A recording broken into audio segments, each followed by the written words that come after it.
Hi, my name is Mike Reagan, and I am an 11th hour volunteer with True. And I've been an 11th hour volunteer for about 6.5 years. It's been one of the greatest privileges and joys of my life has been to serve in this capacity. It's really such a special gift to any volunteer that's able to participate in this. Today, I'm going to be running through some 11th hour training materials for you to give you some insight into the program itself, and then also into the actual work of providing your services as an 11th hour volunteer. So let's go ahead and get started.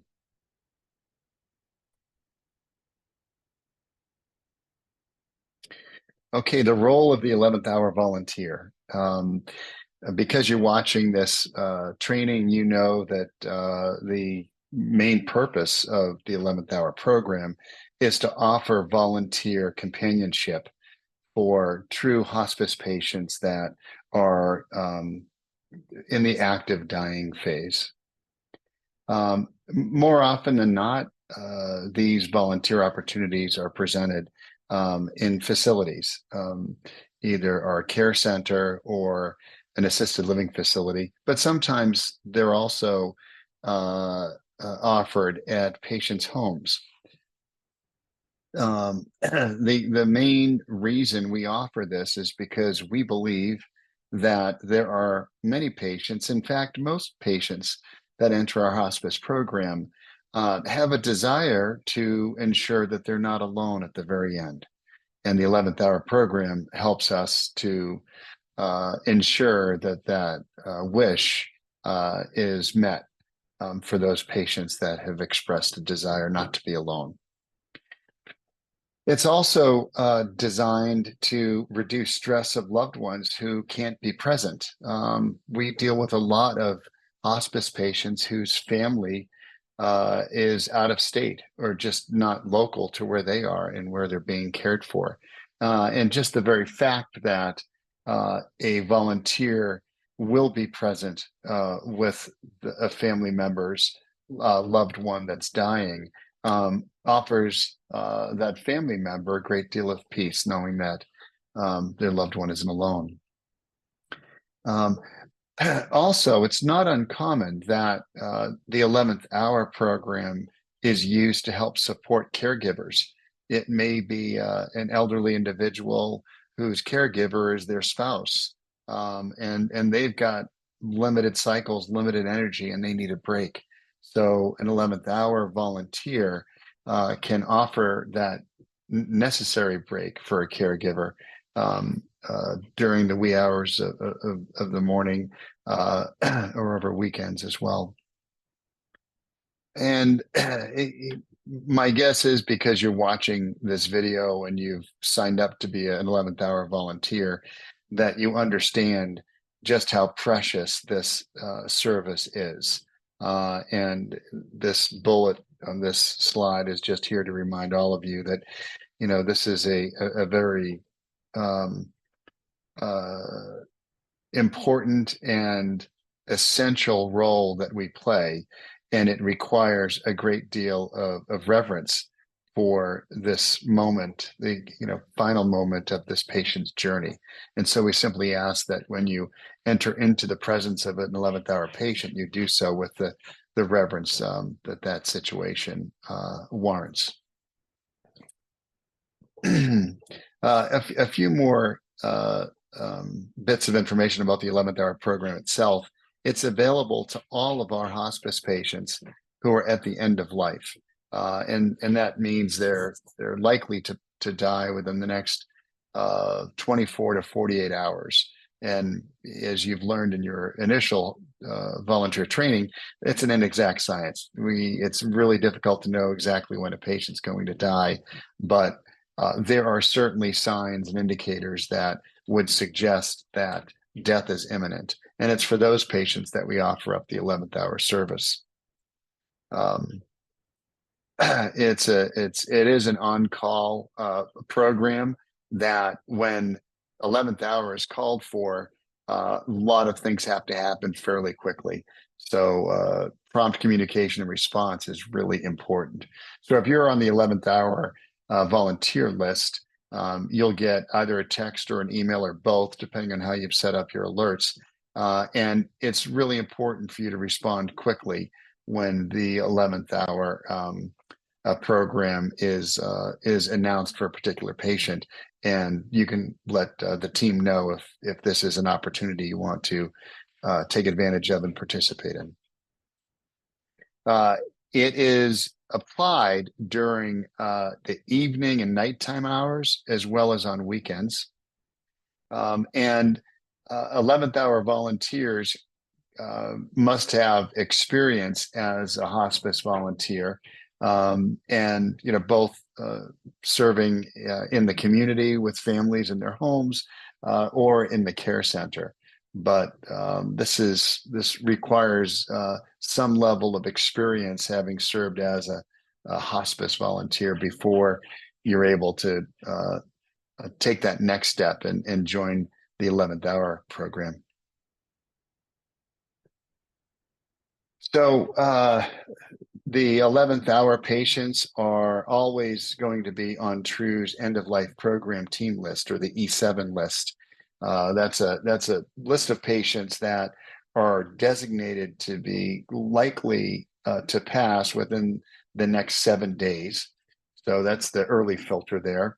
But then for 11th hour patients, again, as I mentioned on the previous slide, a nurse or a physician has determined that this patient is very likely to pass within the next 24 or 48 hours.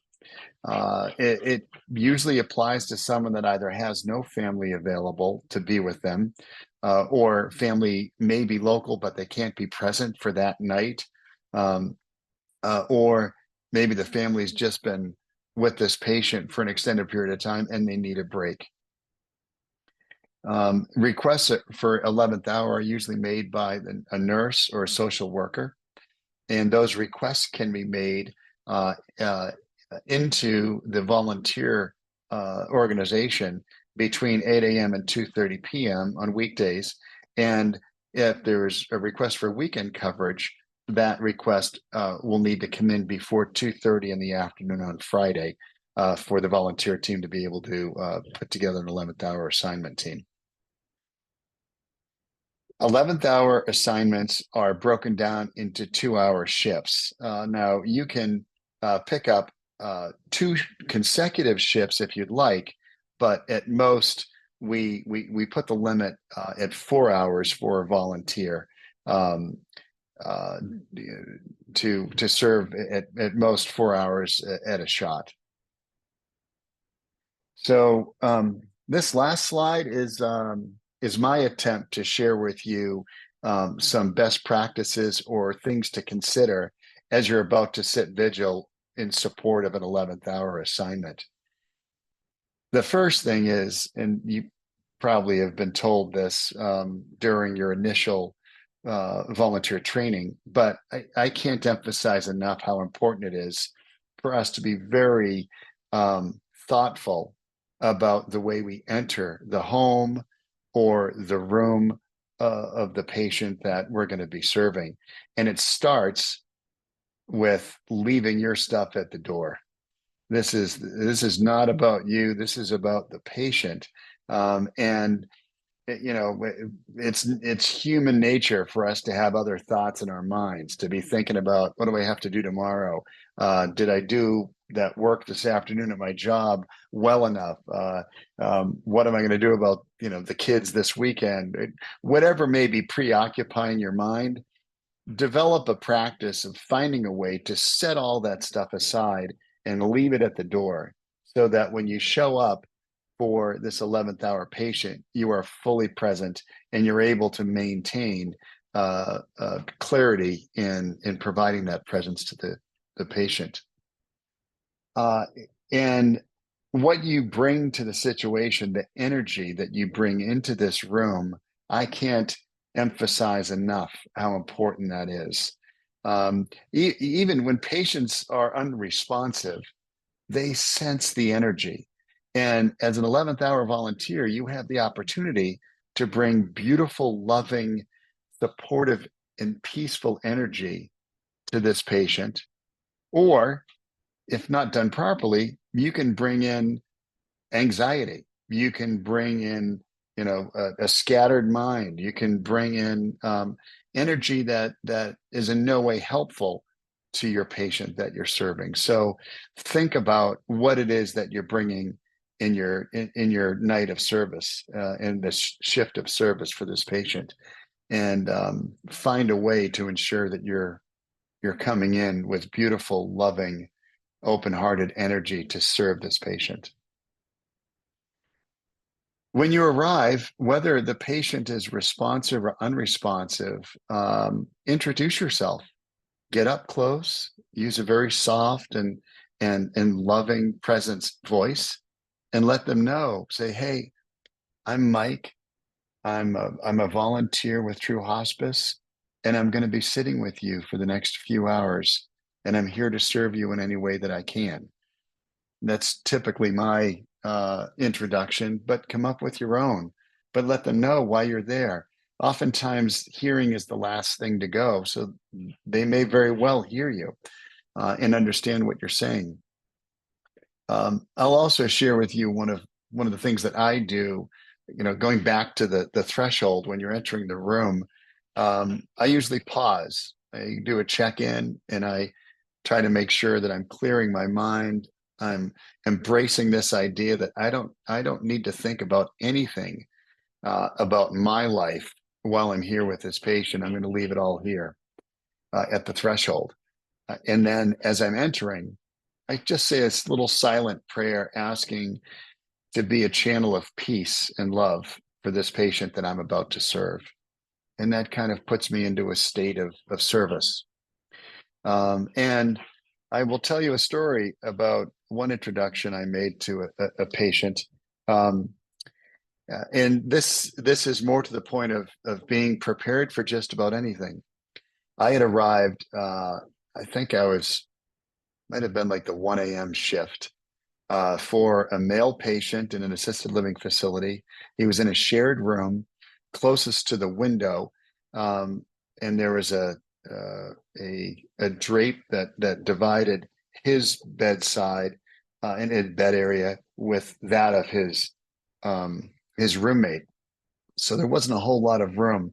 And as I entered, the former volunteer had just left and said, "Man, good luck. He's been really agitated and difficult." And so as I came in, the nurse had just given him another round of medicine underneath his tongue, and he was laying in his bed. And as she left, I sat down, and just as I sat down, and I was really close because the chair was right there next to his bed. Before I had a chance to introduce myself, he leaned forward, and he was probably 4 inches from my face, and he spit his medicine into my face. He had kept it under his tongue and didn't swallow it. And then he laid back down and just looked at me. And in an instant, I realized I could do a number of things right now. But what came to mind, thankfully, with an open heart, I realized this man needs some support. So I very quietly just reached over to the table next to me, grabbed a couple of tissues, and I wiped that medicine and spit off of my face, set the tissue aside, and didn't make a big deal of it.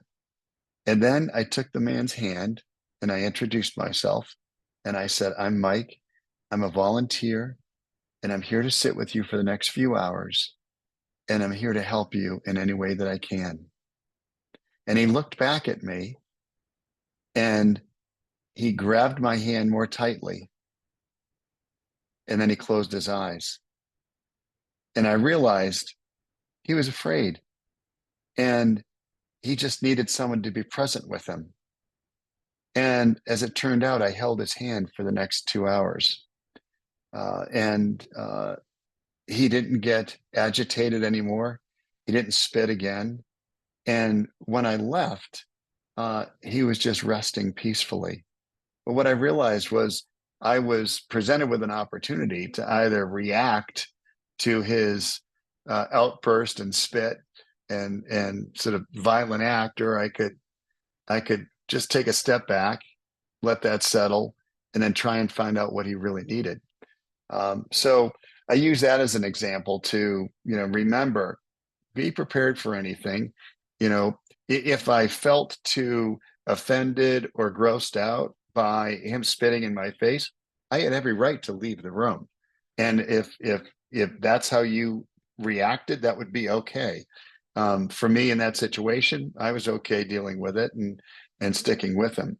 But I just use that as a reminder. Be prepared for just about anything, but also know that what might be surface as a difficult situation can actually be an invitation to serve someone in a unique and powerful way. I'll also share with you the importance of distinguishing physical presence from total presence. As an 11th hour volunteer, it's not just about being physically present in the room so that this person isn't alone. It's being present with your whole self, understanding that you're in the presence of someone that's actively dying. They can feel your energy. They can probably hear your voice, and there's a lot going on in that space. So it's not about hanging out, reading a book, and just checking the box that, oh, Mr. Jones was not alone when he died because someone was sitting next to him reading a book. That's not what it's all about. It's about being totally present and serving in whatever way that patient may need you. It's also about embracing loving awareness as you're sitting with your patient. Be aware of what's going on. Look at them. Are they agitated? If they are, what might you be able to do to calm them? Maybe it's just holding their hand. Watch for a grimace. If you see your patient grimace, it probably means that they're in pain. And you should note that in the notebook, the 11th hour notebook that will be at the bedside, but also maybe mention it to the nurse or the caregiver that's around that he might need some more pain medication. Are they sweating? For many people, the final stage of active dying is a lot of work. They may get a fever. So their body temperature may go up. If that's the case, consider getting a washcloth, getting it soaked in cool water, and maybe placing it on their forehead.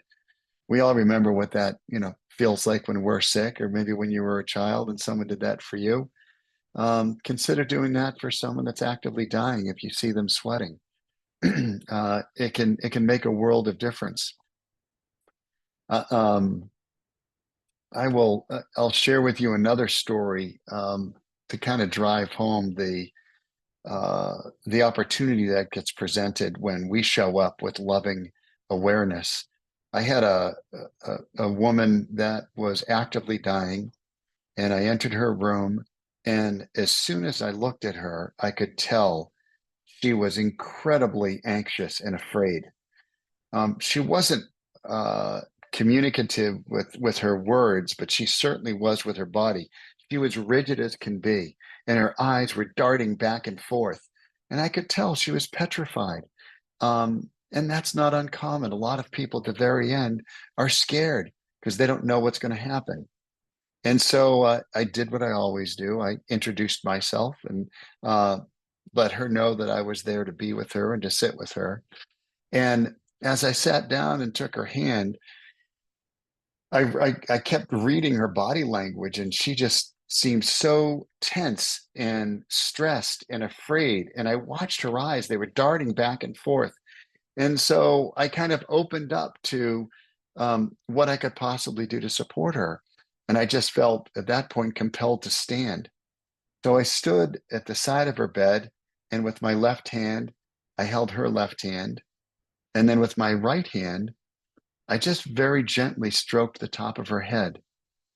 And as she looked at me, I silently conveyed to her, "You are so loved.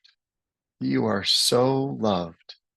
And she looked at me and she completely relaxed. And then she took her last breath and passed. And I share that as an example of what beauty can come from opening your heart, um, kind of leaving your toolbox at the door, assuming you're going to know what to do and you're going to use all these tactics or techniques. You leave your toolbox at the door and you just surrender to the moment, and you become loving awareness for your patient to see what they may need, and then to offer up what you have uh, to offer them to serve that particular need. And that one woman, all she needed was to know that she was loved and that she wasn't truly alone.